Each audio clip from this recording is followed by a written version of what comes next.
Okey, salam sejahtera saya ucapkan kepada Encik Jaya Johnson, lecturer pendidikan moral kami. Okey, terlebih dahulu saya ingin memperkenalkan diri dan ahli kumpulan saya. Okey, nama saya ialah Puwindran Analaki Segaran, nombor kad matriks 01DDT 21F2026. Keshwindaran Analaki Balanaido, nombor kad matriks 01DDT 21F2025. Satis Kumar Analaki Satyamurti, nombor kad matriks 01DDT 21F2024. Desmond Raj Analaki Susai Raju, nombor kad matriks 01DDT 21F2048. Sharmila Ana Perempuan S Gunasegaran, nombor kad matriks 01DDT 21F2020.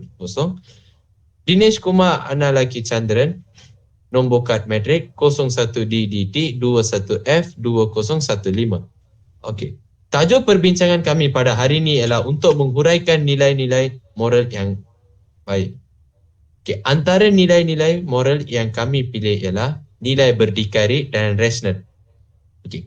Tujuan perbincangan kami pada hari ini ialah untuk memberi sedikit maklumat dan info tentang nilai-nilai berdikari dan rasional. Okey. Terlebih dahulu, saya ingin menanyakan soalan kepada saudara Dinesh. Okey, saudara Dinesh, bolehkah anda menjelaskan definisi-definisi nilai untuk nilai berdikari dan rasional? Okey, terima kasih Puwi.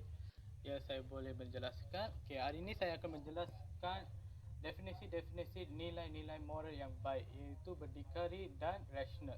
Okey, pertama sekali nilai rasional. Nilai berdikari.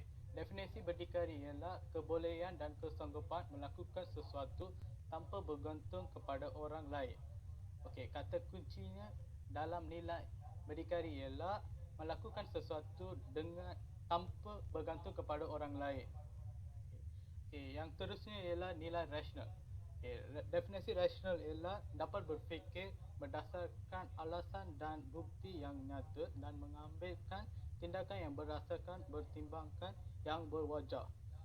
Okey, kata kunci nilai rasional ialah boleh berfikir dan mengambil tindakan berasaskan pertimbangan yang wajar. Okey, daripada saya, terima kasih. Okey, terima kasih kepada saudara Dinesh kerana untuk menerangkan kepada kami definisi-definisi nilai rasional dan berdikari. Okey, seterusnya saudara Desmond Raj. Okey, bolehkah anda menjelaskan ciri-ciri nilai rasional dan berdikari dan adakah anda setuju dengan pernyataan yang diberikan oleh saudara Dinesh sebentar tadi? Ya, saya setuju dengan saudara Dinesh Kumar dan saya akan bincang tentang ciri-ciri nilai rasional dan berdikari. Rasional boleh berfikir berdasarkan alasan dan bukti nyata dan dapat mengambil tindakan yang sewajarnya tanpa pengaruhi oleh perasaan. Boleh membuat pertimbangan, berupaya mengambil kira baik buruknya sesuatu perkara sebelum membuat keputusan. Boleh membuat penaklukan, mampu berfikir dan dapat memberi alasan-alasan yang munasabah. Berfikiran logik dan terbuka. Yang keduanya berdikari, kebolehan dan kesanggupan melakukan sesuatu tanpa bergantung kepada orang lain. Yang pertamanya sekali ialah bertanggungjawab kesanggupan seseorang untuk memikul tugas atau kewajipan dan melaksanakannya dengan sempurna. Yang keduanya ialah berupaya bertindak sendiri. Sanggup dan boleh melakukan sesuatu untuk diri sendiri tanpa mengharapkan orang lain.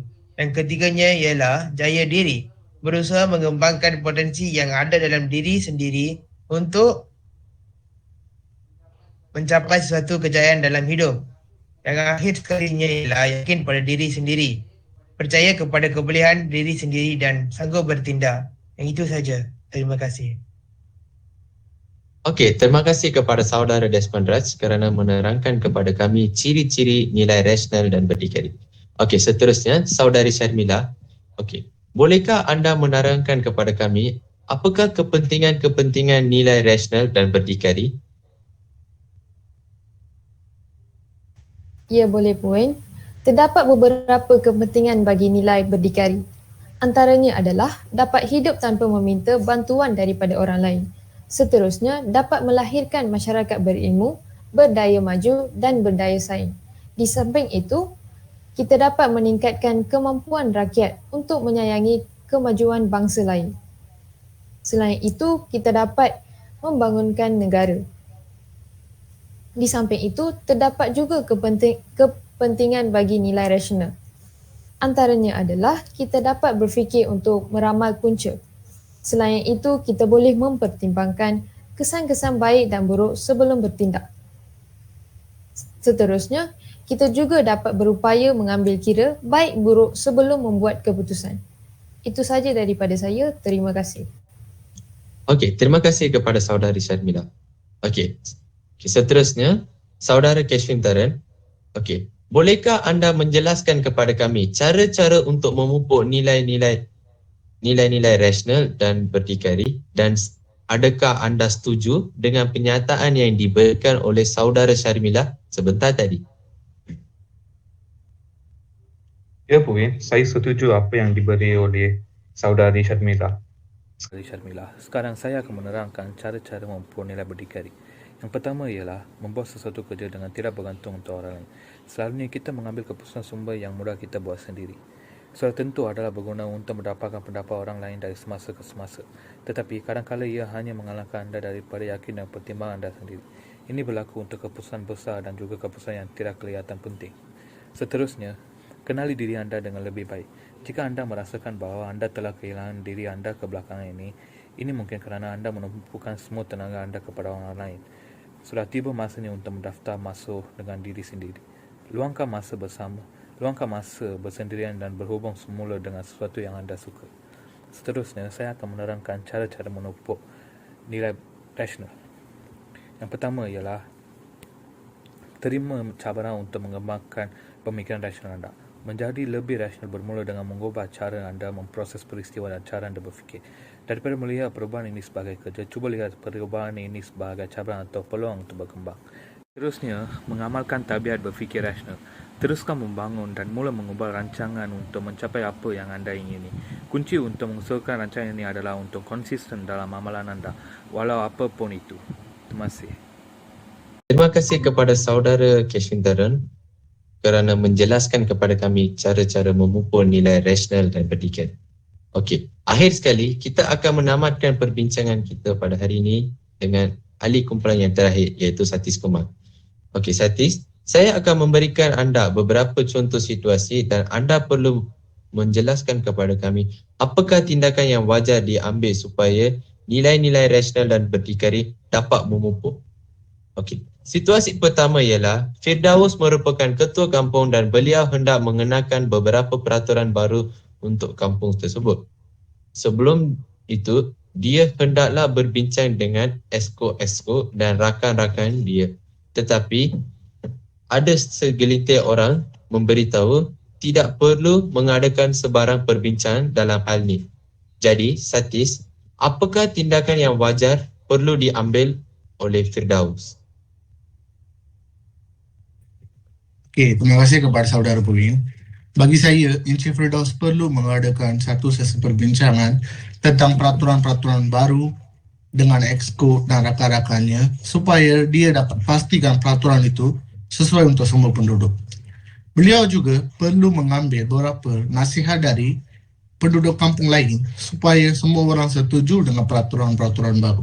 Dengan ini, beliau dapat memupuk nilai rasional, iaitu mengambil tindakan berasaskan pertimbangan yang wajar. Dan kesan-kesannya, jika beliau tidak membuat tindakan begini, peraturan baru yang akan mengenakan itu boleh membawa masalah kepada penduduk-penduduk lain, dan ia juga akan merosakkan ketenteraman dan keamanan kampung tersebut. Ini juga boleh menyebabkan perselisihan faham antara ketua dengan penduduk lain dan boleh merosakkan hubungan mereka. Bagi saya, benda itu tidak perlu berlaku sebab ia bukan saja memberi kesan kepada diri beliau, tetapi ia juga memberi kesan negatif kepada yang lain juga. So, pada pendapat saya, beliau sepatutnya perlu mengadakan satu sesi perbincangan supaya dapat memupuk nilai rasional, dan inilah balasan saya untuk soalan anda, Puin. Okey, situasi seterusnya. Linggis ialah seorang budak politeknik yang tinggal di asrama politeknik walaupun rumahnya berdekatan dengan politeknik. Ibu bapa Linggis mahu dia belajar untuk tinggal bersorang diri dan dapat hidup tanpa bergantung kepada orang lain, kerana di rumah dia tidak membuat sebarang kerja dan tidak mempunyai sebarang nilai berdikari. Walau bagaimanapun, semasa Linggis berada di politeknik, dia tidak melakukan sebarang kerja dan selalu bergantung kepada rakan-rakannya. Okey. Misalnya, Linggis tidak akan membasuh pakaiannya atau mencuci pinggan mangkuknya dan dia menyuruh rakan-rakannya untuk membersihkan dan mencuci pakaian dan pinggan mangkuk dia. Pada situasi ini, Satis, adakah Linggis menunjukkan bahawa nilai berdikari dapat memupuk dalam sikapnya? Okey, boleh. Ini adalah satu contoh situasi yang baik menunjukkan sikap seorang individu yang tidak memupuk nilai berdikari dalam kehidupan seharian mereka. Dari pandangan saya, Linggis itu masih tidak memupuk nilai berdikari dan masih bergantung kepada orang lain. Di rumah dia bergantung kepada ahli keluarga dan di asrama pula dia bergantung kepada rakan sebiliknya. Itu je perbezaan yang antara kita dapat dengan situasi yang Puin bagi tadi. Peluang tinggal di asrama adalah satu cara yang paling mudah untuk kita memupuk nilai berdikari sebab tidak orang lain yang kita boleh bergantung pada, tetapi ada orang yang macam Linggis yang akan masih bergantung pada orang lain untuk membuat kerja pribadinya. Nilai berdikari dapat menolong kita untuk siapkan semua kerja pribadi kita tanpa bergantung kepada orang lain. Contoh kerja-kerja ialah membasuh pakaian, mencuci pinggan, bangun awal tanpa bantuan dan lain-lain. Antara kesan dari kelakuan macam ini, Linggis akan menjadi seorang yang mencegilkan kerana semua kerja dia bergantung kepada orang lain. Linggis juga akan dipandang rendah antara kalangan rakan sebiliknya dan mereka semua akan anggap dia sebagai seorang yang malas atau seorang yang tidak bermoral. Mungkin pada masa yang akan datang jika rakannya tidak mahu tolong lagi kepada Linggis, dia akan bersusah payah untuk buat kerja peribadinya kerana selalu dia bergantung pada orang lain saja untuk melakukan satu benda. Linggis juga akan mengecewakan ibu bapanya sebab mereka yang bayar duit dan bagi Linggis tinggal dekat asrama atas tujuan Linggis akan membagi kelemahan dia, iaitu tidak ada nilai rasional. Tetapi di asrama pula dia masih buat benda yang sama.